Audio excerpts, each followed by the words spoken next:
अब्बा भेड़ा साल दा जो आखिरी दिहाड़ है कोई मैनू माफी शाफी दी हुई आजा पुत्तड़ माफी निश्ता ओ अब्बा रड़ा थी भी निश्ता के दे पता नहीं अगले साल तू जींदा हो के ना हो मैनू तो माफी दी वाने से साल ओ इसे साल दा पुत्तड़ ते तू मैनू मारू अगले साल नहीं हो अब्बा मैं किडू मारू आई जिंदगी दा कोई भरोसा होंदा आजकल टोरवान जा काल टोरवान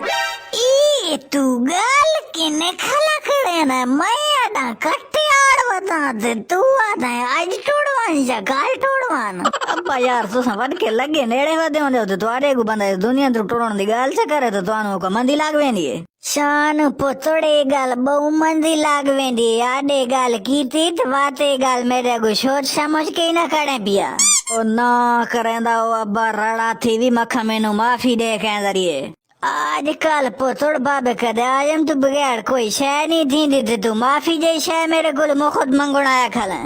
अब्बा हुण माफी पैसा नाल विच असें कितना दी माफी देऊं मैनू पुतड़ निक्की माफी 2 रुपया दी ते वड्डी माफी 4 रुपया दी ड़ा तोड़ा अच्छा बाकी करे ना यार मेरे कोल तो 1 रुपया कोनी जेबे ते तू 4 रुपया नु रोंदा खला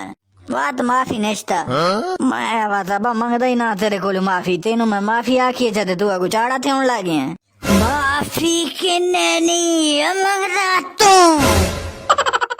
माफी मांगे थे अब माफ कर दे खत्म बाय बाय टाटा